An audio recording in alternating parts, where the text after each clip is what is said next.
after that, that July 4th, 94 incident was, I realized this is it, it's now or never. It really was one of those moments. You hear about those moments, but it was me realizing I'm living in this squat. I've got a pet ferret. My girlfriend's gone. She broke up with me. She was smart enough to break up with me, I'm getting in fights. I'm working at a bagel shop. I'm barely making ends meet. And at that point, I just made the decision. I just said, okay, look, I'm not gonna be a professional athlete.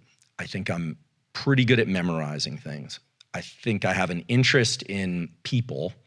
I'm going to just decide. I just decided to do school. I decided that was the track. So like some people pick the military because it's like if you know what to expect, at least in terms of the passages that you're going to go through.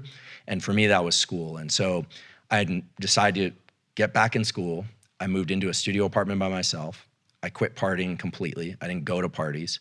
I got really serious about fitness. So I just started running and lifting weights, and I studied. You went like Henry Rollins style. I did. Yeah. I did. That's a lot of self-awareness, I mean, people go into the military because on some level, some people do because there's some yearning for having that structure imposed upon their lives. But you constructed that kind of structure for yourself.